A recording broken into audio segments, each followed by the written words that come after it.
Hey guys, it's Ginger here. Playing some free-for-all. The reason I'm making this is basically just to show how good one-man army can be if you use it right, and basically just how you can use it.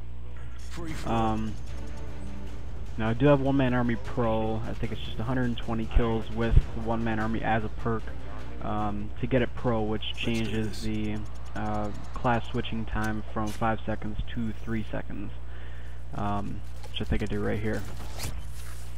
Now, one-man army pro doesn't just let you switch classes. It basically acts as infinite everything with that class. You can keep switching to the same class, you can switch to a different class, it doesn't really matter. You get resupplied. So when I switched to the same class, I got another Claymore. Which Scavenger can do the same thing, but you know, it can be kind of hit or miss as far as which one's better. Speeding up this part just to make it a little bit shorter. I don't know why I laid that Claymore there. I thought I had a grenade for a second, just kind of reflex. So I've been watching, there's this channel called Next Gen Tactics. Their advice on free-for-all has been just to kind of find one part of the map to defend, and this is probably the best part. The only thing about this, and I don't remember if it shows it, but I think the only thing bad about this part of the map is that people spawn behind that shack. Even when I'm over here and when I have my claymores set up, they can still spawn behind that shack corner. So kill that dude on top, and my claymore gets me the first kill there. It gets me a few kills, and I can't remember how many. But yeah, this is basically just to show you. I mean, right now I'm using the Mini Uzi Silenced, which is actually one of my favorites. It's actually my favorite submachine gun with the attachment.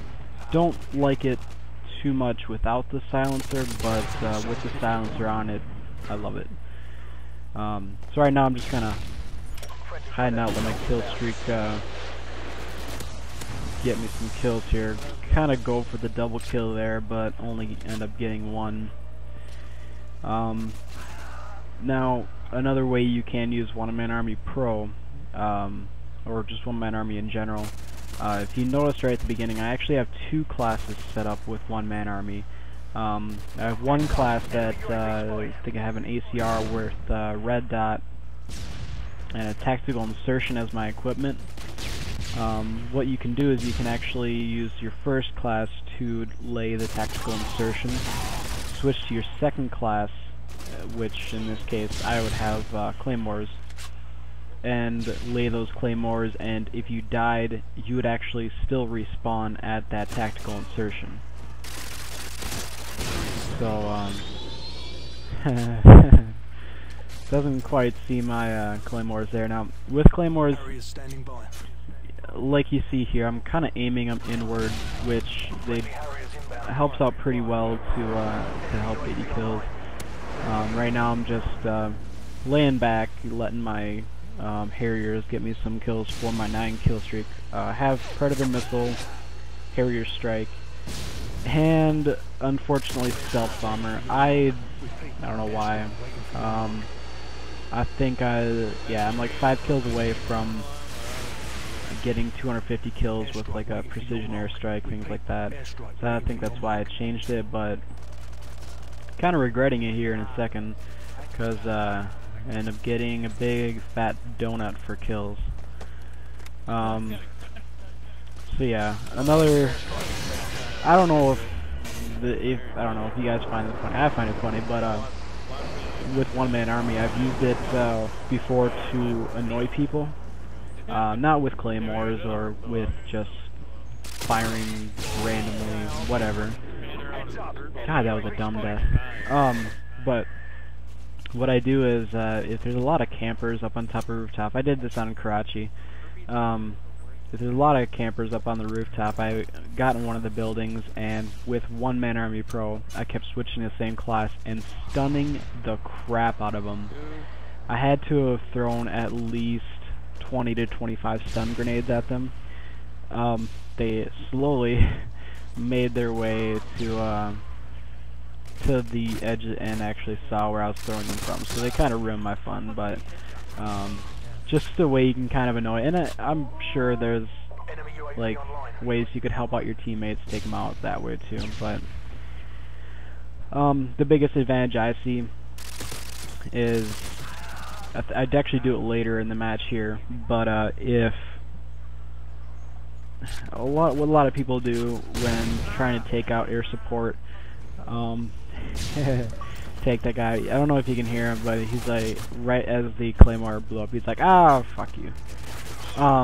But when enemy air support comes in, AC-130, Harrier Strike, whatever, you can switch pretty fast to your anti-air class if you have one, and take it out, which actually saves you a death, because what I've done in the past was, I mean, I always have an anti-air class set up, all times.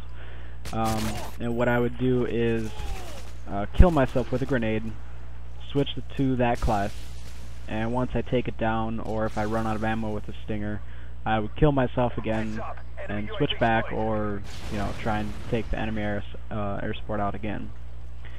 But with this way, I mean, you still, I mean, if you don't want to wait to die, you still have to kill yourself once, but it'd be better than twice. So as far as my tactics on here, I'm laying, mostly, for the most part, laying claymores to cover my back. I was trying to get the guy that I shot a couple times earlier, but I think he took off. But I eventually make my way over, like right here, I think I lay a claymore to just cover my back, which doesn't really help me out in the long run here, as you'll see. I think, I don't know why, usually when you run across a dead body, or not a dead body, when you run into somebody, you can't actually walk through them or walk over them, however you want to look at it. Now right here, this is the only bad thing about One Man Army.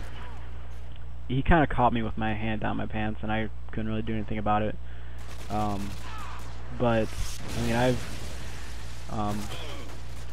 Hutch, who makes, I'm pretty sure most of like Hutches, makes Call of Duty commentary videos, stuff like that. He, him, C-Nanners, and I can't remember who the third person is off the top of my head. It's one of his other friends,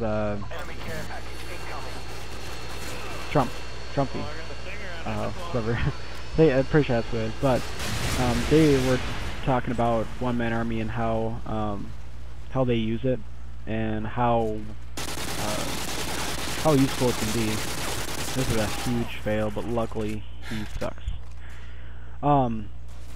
But yeah, I think it was Trump that was talking, or I guess trying to convince Hutch, and Hutch said he'd try it out.